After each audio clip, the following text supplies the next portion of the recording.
And you just saw Here We Go, but I should say Here We End. Like, this is our last one, Robin. It makes me sad because this is the 4th year we've been here highlighting FETC voices, and our partnership is just really meaningful to me. So I just wanted to thank you, Rob, and Tech, the whole team, for bringing us together, highlighting the voices for the last 3 weeks, and all the great work that you do. And I think you might be a little sad because now you got to go to the booth, and like you're done with the 2 days of podcasting. So speaking of the booth, I know it's just open. Talk about what you and the Tech team. Well, first of all, Dr. Matt, my buddy, it's been a pleasure. I'm looking forward to doing a lot more of these with you in the future. I love doing this with you, but I'm not really annoyed about going back to the booth because that's where the magic happens. I've gotten a chance to meet a dozen wonderful people with you over the last 2 days, but when I get in the booth, I get a chance to meet hundreds of wonderful educators. So if you're around the booth, please come to booth 2730. You know, we have a lot of really wonderful products. If you want to see a 3D printer printing, you got it. If you want to see a laser engraver engraving, you got it. But basically, just come by and say hello. I'd love to hear what you're doing in the schools. Love to share some ideas with you. And again, looking forward to doing many more of these with you in the future, Doc. Yeah, and I think for me, the last 2 days, one of the things I've really reflected on is being flexible. We had to move our space. We didn't have the headsets working. We don't have a table. They don't have that. And we've had to shift some schedules. And you know, you weren't supposed to be the last guest, but now you are. And that's okay. So we know what that's like in the classroom, and we're just modeling it here for you. So I'm thrilled to end our run with one of our 2026 featured speakers, and you just shared it was your first time here. Yes. So I'd love for you to introduce yourself and share who you are and your work. Awesome. Hello, everyone. I'm Dr. Rachel Edoho-Eket. I serve as a school principal in Maryland, and this is my first time at FETC. Wow. I absolutely love. Not the last, I'm guessing. Not the last. No, definitely not the last. I just love being here and being able to speak with district leaders and system leaders and meeting teachers from all across the world. It's just been an incredible experience. And you know, I was a principal for 10 years, and one of the things was often asked is like, oh, you're missing out not being in the school, but it doesn't seem like you're missing out being here because you're taking in and meeting so many people. Yes, I think it's the best of both worlds. It's been a blessing to be able to travel a little bit, and I'll be back in school on Wednesday with all my students, and I'm still reading emails. I'm still, staying abreast of everything, but this really gives me the energy and the knowledge that I need to go back and take some great things back. That's good. What are you looking for to take back? Like, is there anything specific you're excited about? Well, I'm really excited to continue to connect with school leaders around the topic of sustainability. I think it's really hard right now to be an educator in general, teacher or leader. Yes. And so most of my work really focuses and centers on how we can make our jobs more doable, how we can make our personal lives better, and still while being good at home too. So that's really important to me. I'm also interested in hearing just some of the products. What are some things that can help our teachers be more successful in the classroom, take some things off of their plates, and can help students be more engaged in the classroom. So it's interesting. I was a teacher for 10 years. We're going back many, many years ago, but I was a K-5 teacher for 10 years. And it was tough, and I burned out after 10 years, and I'm still in the educational field. I'm still working with teachers, and I still love to push into students, and I miss the students. But I think had I had a better balance, because I started teaching when I got married, and then I had a kid, and then we bought a house, and it was just so overwhelming. So finding that balance and that harmony to energize teachers while still being able to maintain that balance at home, that's so important. Yeah, thank you. And that's really the foundation of my work right now, and I don't see that changing. I really don't. Yes, I think what I'm excited about is the message is resonating, and I think it's getting out there, and I feel that people are more likely now to say it's not selfish to take care of myself and my family. It's not selfish for me to leave work on time to go home to be with my right. Those are things that 10 years ago I wasn't doing those things. Yep. I'm completely honest. No, and it's really important in finding that balance to do that and being here and sharing. And you're sharing a lot here. So talk about some of the work you're doing here at FETC. Yeah, I'm also going to be sharing about how to engage families. We know that families need different things, and some families need different styles of communication or different technology tools. So I'm really excited to think about how we can continue to engage families so that our students can be successful. And I also am going to be presenting on the power of mentorship and how I've had amazing mentors and leaders in my life. And now we're stepping into that role. So what are some of the tools that we need? How can we talent spot teachers into leadership? Because the pipeline issue is real. We don't have a lot of teachers, and we have even less people signing up for leadership. Yep. But we need good leaders and we need great teachers. Yeah. And being a featured speaker, I know that you have a lot on your plate. Yes. And I hope you're finding balance here as well. I am. My mother is here with me. Oh, that's exciting. Right. Did you see you up on stage? No, she didn't have the pass. Oh, no. She could have come behind. Yeah, I have a really good video for her, but I think just being in the environment, her watching my prep work, we got to go out to dinner. She's really excited. She told me this morning she's proud of the work that I'm doing. That makes it great. Now, love seeing her. Are you doing an expo hall tour? I know sometimes the feature speakers I plan to walk through there. Apparently it's a guided tour. Yes. So I might sign up. I'm going to do Pitch Fest. So Okay. I'll be listening. I'll be one of the judges there. So I'm really excited about that. Oh, that is great. What is one of the goals that you have for coming here, and when you go back to your school, you know, and you're flying back, you say, oh, I'm so glad I did X. What's something? Yeah, I definitely want to connect. I want to connect with as many different leaders as I can. I want to talk with some district leaders and figure out what we can do to improve our systems. And I am interested in hearing some more technology sort of tools, definitely around parent engagement and community engagement. That's really important to me.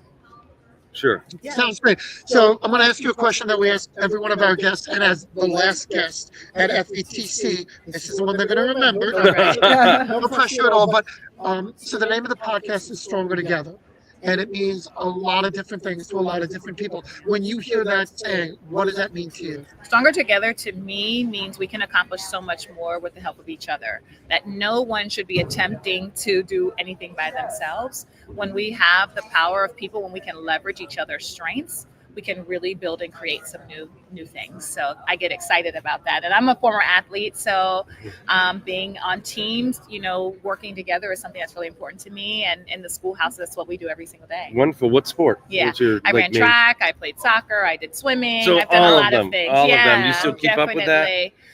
No. But I do walk. I love walking. I do work out, but I do not. My knees, it's a no. Okay. So I'm getting older. So this is your first time. Yes. And what have you learned in your short time about this great event? Oh my goodness. Well, I've learned it's like one of the biggest, if not the biggest, tech conferences in the world. I've also learned that there are many affiliates, that each state has their own affiliate. So I'm really excited to find more about Maryland. Oh, that's exciting. Yes, I did learn that. So how have you grown? Because you said earlier that I wish I knew that about balance and things like that. How have you grown as a principal over the years? I've grown a lot. My first year with the principalship was during COVID-19. So I had no work-life balance. And I almost quit. And so what I have learned is that I have to make sure that I am in a good mindset, in a good, healthy, mind, body, and soul before I'm able to serve anybody else. And so when I'm tired, I don't make good decisions. When I'm not eating, I am terribly agitated, right? Mm-hmm. And so I have learned to present myself in a way that is positive. The best version of myself is when I'm able to take care of myself and make that a priority. That is great. So I also know that you not only support in your school, you support nationally. You've written some books to support the field as well. Share that. That's right. Most recently, I wrote Relational Intelligence, the Key Factor to Exceptional School Leadership with Dr. Brad Johnson, who's absolutely amazing. And there we talk about the importance of relationships and knowing we cannot control everything that's happening right now in terms of budgets and mandates. We can control our interactions with teachers. We want our best teachers to stay in our buildings. And so there are some behaviors that we can do as leaders to keep the teachers and have great culture. So that's something I'm excited about. I also wrote the Principal's Journey, Navigating the Path to School Leadership. That's my first self-published book. Mm-hmm. And that book was about how to transition from one role to another. So that's been great. If you don't have a mentor, it's a great book for that. And then I'm also president of the Maryland Association of Elementary School Principals. So that's exciting. Yeah. So I get to work statewide with amazing leaders and nationally with NAESP. So really I really appreciate what you're doing. Thank you. I mentioned that I was a teacher for 10 years. Yeah. It was my first experience in education, and my principal was a saint. Lovely. For 10 years, I worship this woman because Yeah. she kept our building together, and I left because she left, that. and they brought in somebody Yeah.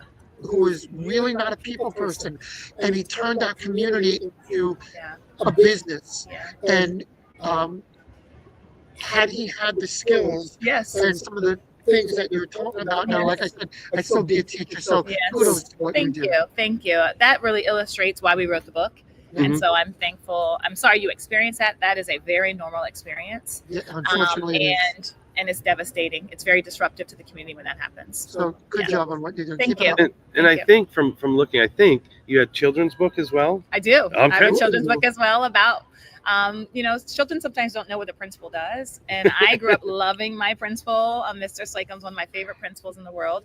And so I wrote the book because one of the things that I like to do with kids is to kind of take the veil off a little bit and do principal of the day, where they get a chance to walk around with me and do morning announcements and talk with other kids and visit classrooms. And so that's always a fun experience every year that we have a private budget meeting. But it's fun for the kids. They get their walkie-talkie, they get their lanyard, they they dress up for the day. We let the community know that that's good for the day. They will support the learning, and it's a great experience. I wrote a book about children who are leaders who want to learn more about being a school leader. Wonderful. Well, thank you. We are so thrilled that you were able to make it. Oh, I know yes, you're on main stage. We're like, that is so important. That is great. Congratulations on being a featured speaker. Thank you so and much. for all that you do for your own students in school and for the field. I follow you and learn a lot each and every time. So thanks for stopping in. Rob, that's a wrap, man. Wait, before we wrap. Yes. So I have a question. I've been meaning to ask you this. We've been podcasting. Yes, you. Okay. We've been meaning to podcast for many years together. Sorry, I didn't mean to bogart the interview. But we ask all of our guests, what does Stronger Together mean to you? Sure. My question to you, not is what does it mean to you, but how'd you come up with it? Okay. So this is when I went to Boston College, my dissertation was how to enhance job satisfaction. So it was how do we keep teachers in our schools because of the turnover. So I turned that into almost like a long white paper called The Power of Us. And that was my first kind of project. And actually, you're getting a long answer here. That was my first time at FETC about 8 years ago. And I brought The Power of Us. It wasn't a book at that time, but I presented on that. I was a featured speaker. Jen Wombolt, who's amazing, wanted to bring that collaboration message here. And then through that was asked to write a book about it. And I didn't want it to be called The Power of Us because it just seemed a little off to me. So it morphed into Stronger Together. And the biggest findings of my dissertation was that teachers want to feel valued. Yes. And through that, I wanted to write about how do we do that in schools. And, we say collaborate, but then people are like, well, what do we do? Just sit in a room together? Yeah. So Stronger Together came from, the book, it was my first book, and it's about bringing communities together. How do we enhance each other, rise up others, and find our own power in doing that for other people, because that creates value to them. And I think we've brought a lot of value to this event. We were just at NISCAPE before that, because we are enhancing the speakers. We want to, so I'm trying to model it as well. And that's kind of the shortish origin story of where Stronger Together came from. Well, I didn't know that origin story, but I know you. And I had a feeling that what you just said would tie into everything you said, which is why I wanted to end with that. Awesome. Well, that is great. And I appreciate, our team at Tech. I appreciate Jen Wombolt for having us, allowing us to be doing this for many, many years and years to come as well. And of course, Robert, is always great to sit next to you. Even though we had to do some makeshift stuff, we made it happen. We enhanced our voices and we had a great time here together. So thank you very much for all of you who've been watching the last 3 weeks. All these wonderful voices, they don't just disappear. Continue to follow them, continue to see the great work that they do, because all the people that I've had a chance to meet for the first time or many times over the last 3 weeks are going to continue to do that great work. So continue to follow their work, continue to enhance. And as I always say, make sure we put that we over me mentality and build that Stronger Together community. Thank you very much, Rob. That is a wrap for FETC 2026. And thank you.